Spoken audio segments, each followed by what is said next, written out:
Alright guys, welcome back to part 2 of the clutch replacement video, and right now I'm going to go ahead and show you guys how the transmission turned out. It's not like squeaky, shiny, clean, but it's good enough. So here's how the transmission turned out. It's actually pretty clean what it used to be like, and there's still a couple spots like over here, you know, like the obvious spots right here that I couldn't get off, and even though I scrubbed and stuff like that and I pressure washed it, it still wasn't, it didn't come off. The bottom part of the transmission actually turned out a little cleaner than the top and even the sides, because obviously over the years the bottom has been like sprayed with water and stuff like that, and you know, rain, driving in the rain and all that stuff, so obviously came out a little cleaner. Let me show you guys what that looks like as well. So definitely a little bit shinier, a little bit cleaner.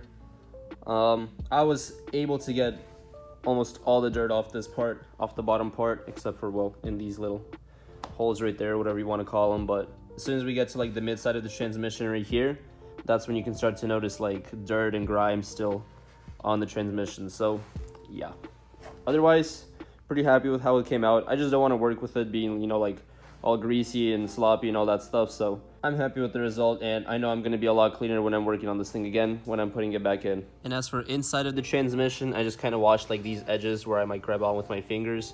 Other than that, all the interior stuff I didn't really get to. I just kind of played around with, you know, those parts right there. But other than that, I didn't really do anything else.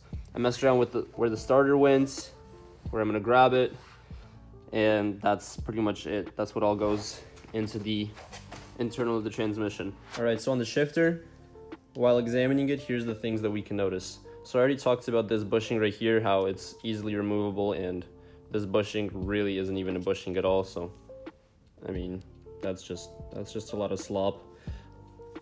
So definitely removing that. Next, going on to this plastic part right here, where like the ball is kind of held in, you can see that the, so to speak, ball is moving around. So you probably can't see that on camera, but you can definitely see it in real life. It's, yeah, there you go. And that would also cause for like a very bad shifter feeling. And on this side, we have these two bushings right here. They don't look too bad, but still the clip, or the bitch clip that we were removing, this is what it gets held by, and bushings aren't really holding it that well. There's plenty of anti-seize lube in here, by the way, so that's at least reassuring, but still going to be switching all of these out. So I'm going to be using my Gargista kit over here, or I don't really know how to pronounce their name, but you get the point. Very nice and solid polyurethane. Moving down, we have those two, I guess they're called fisheye bushings. Yeah, probably fisheye. Two fisheye bushings, also in polyurethane, very sturdy, very nice.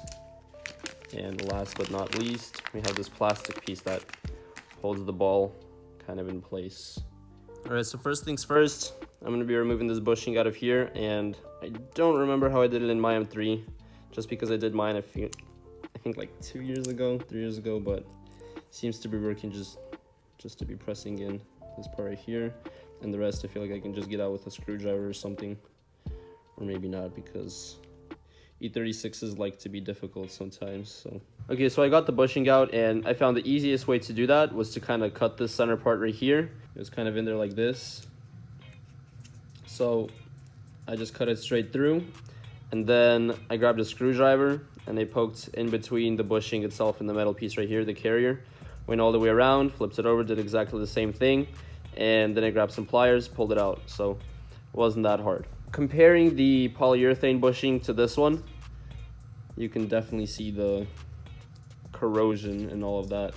And that's, I mean, I guess you could blame this a little bit, but even if I just remove that and put some tension there, see, this whole bushing is very sloppy on its own. So compared to this, where it's kind of like,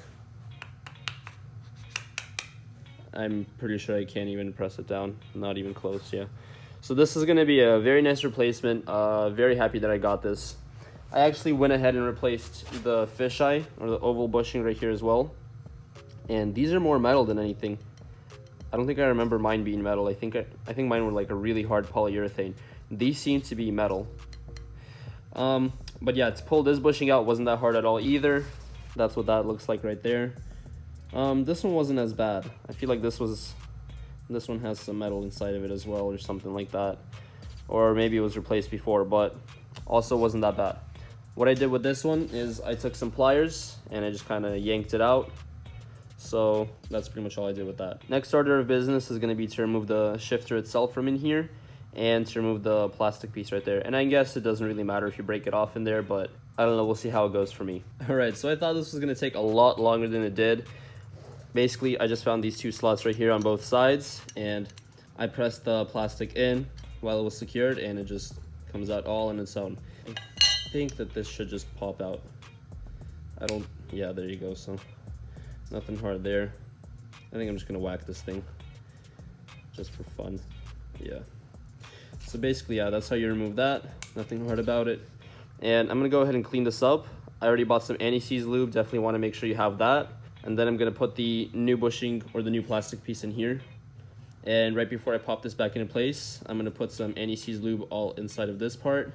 And on the new one, I'm gonna put it inside of this plastic clip right here as well, because this one seems a little worn inside, which would explain why the ball was kind of moving all over inside. One last thing I forgot to mention is when you have this new bushing right here and you start putting it inside, you can see how it wiggles around.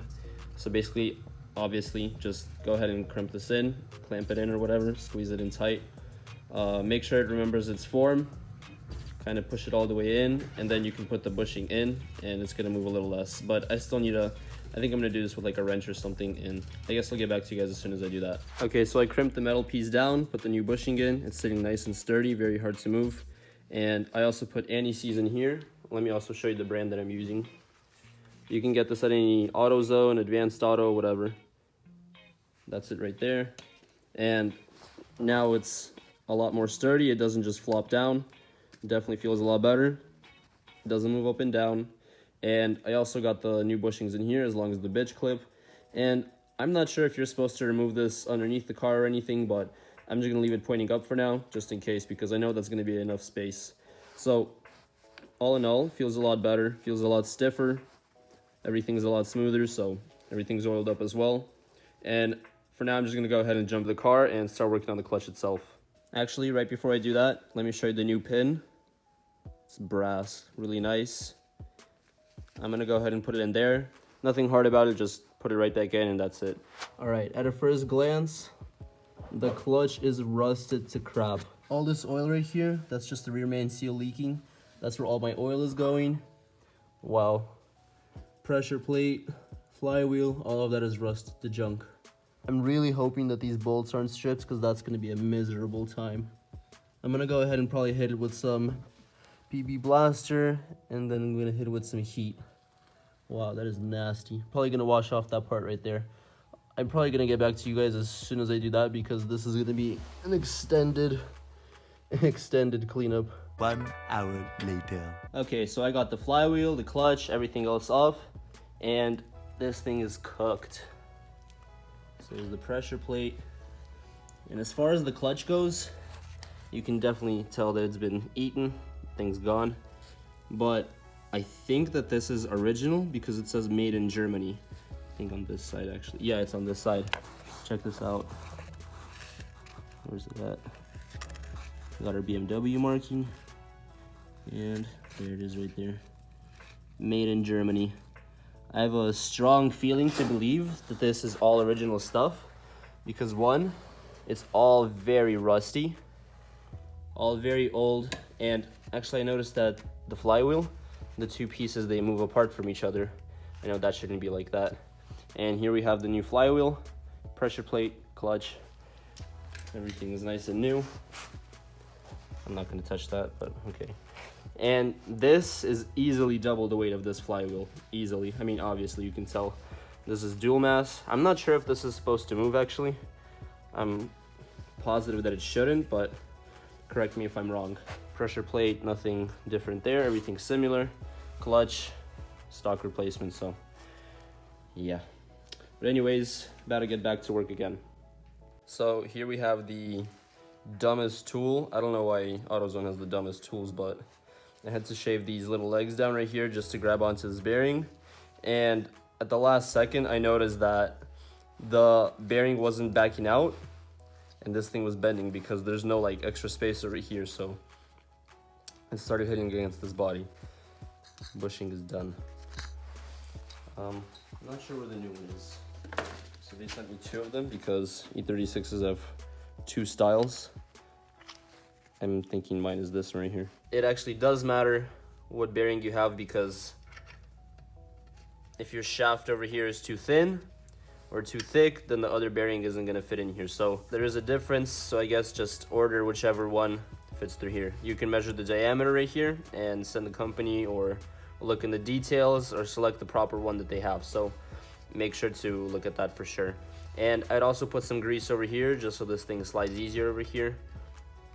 See, it's like a little hard, so there you go. All right, so here's where I left off last night. I got the pilot bearing out, got the rear main seal out, and obviously put the new ones back in. So now everything's nice, lubed up, nice and fresh. I also got most of the oil off of this part of the engine. I'm thinking that the valve cover is leaking because not only was there oil on the bottom parts, but there was also oil at the top. So right now I'm going to be putting on the flywheel, and then I'm going to be putting the bolts on, which you also want to do in a star pattern. All right, so one last thing before I put the clutch back into the transmission. Basically, you see this long side right here? That side goes towards the engine. The shorter side goes to the gearbox side. And I know this because when looking at the old clutch, where is the old clutch? When you're looking at this clutch right here, you can see it says whatever that says, but that translates to gearbox side from German. So basically, engine side, transmission side. Short side with the pin right here, that part right there, that goes to the transmission. So it's gonna sit in the car like this, just so you understand. Thing you'll notice when installing the flywheel, I apologize for the terrible lighting and the smudginess. There's a pin right there that you're gonna see, that hole that's a little bit bigger that I mentioned in the beginning of the video. So the rest of them are gonna be normal size, as you can see right here. And then the rest, or just that one right there, has that little guiding pin.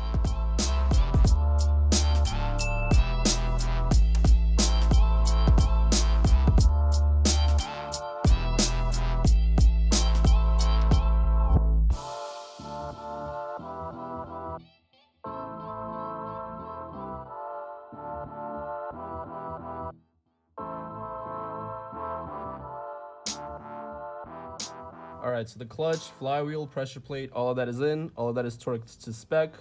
And now the only thing that's left is the transmission, obviously. So that's what I'm gonna be doing right now.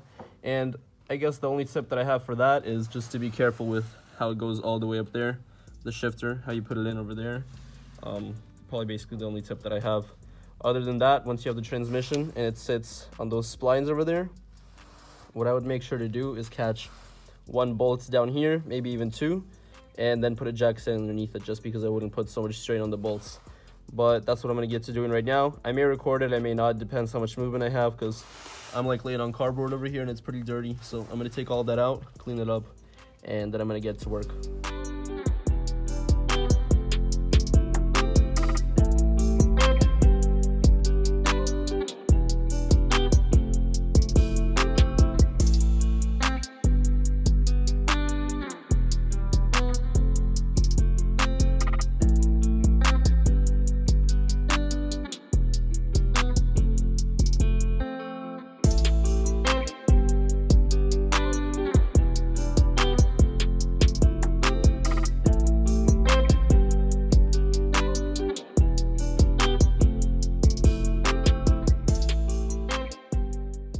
All right, so it's a couple hours later, and as you can tell, I already put the shifter in. I already got the shift knob on and everything.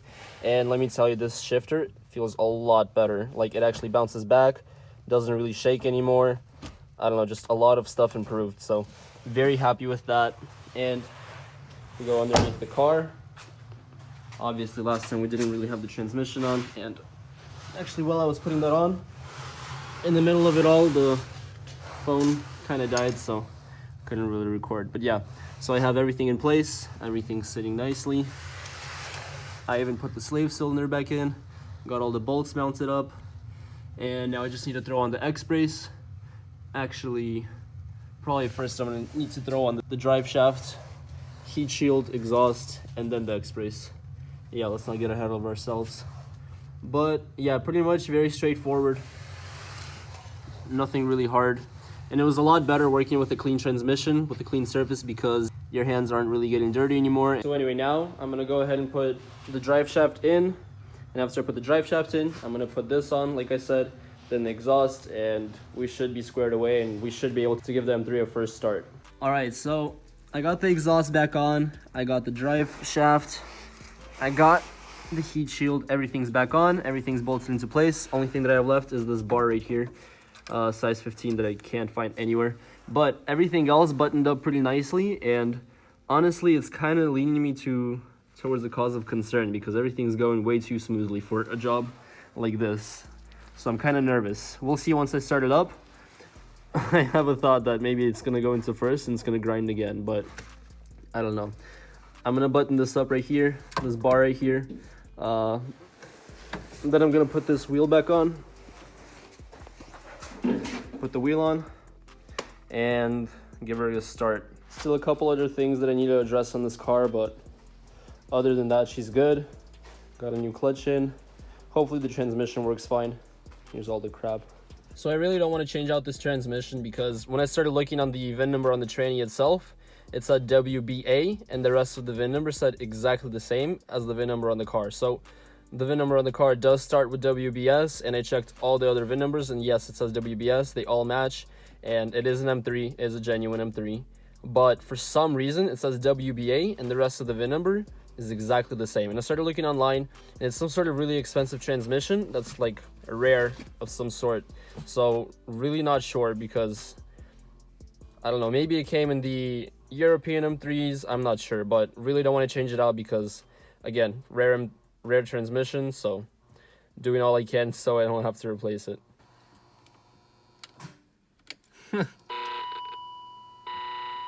Oh my gosh.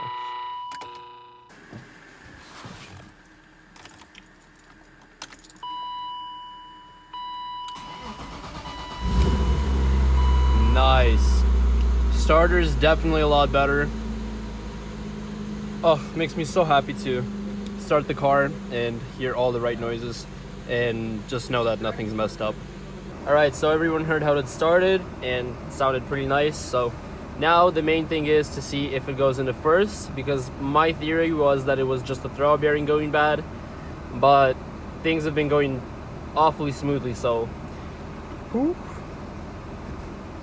oh, okay, nope. All right guys, so the first drive, here are my first impressions. The shifter feels amazing. I love the way this thing feels now. It's awesome. Next, I guess I'm gonna have to adjust the fact that I have to drive this thing for 500 miles with the break-in period, and we started at 102.945, and almost 10 miles are in the books. So I'm not gonna be giving it any aggressive driving. I'm not gonna be doing anything crazy with it. Just basic day-to-day city driving, that's it. All right, so I'm unsure what this is or what happened, but I just went around the block kind of to a cul-de-sac, turned to the left, and you know, that's gonna give it a little more pressure on the spring and stuff and load on the right side. So I gave it more pressure, and for some reason there's some sort of scraping sound from the inside. It sounds as if the control arm itself, or the arm itself that holds the wheel, the trailing arm, as if that's like not sitting in there correctly. But I don't know, it's really weird, because other than that, everything was perfectly fine right before this. I don't know, something really strange is going on. Anyways guys, other than that unrelated issue, the project is in the books. New clutch is in, braking period has started at 102, I think 945 miles. So we already got 10 in the books. So I'll see you guys again next time. Peace out.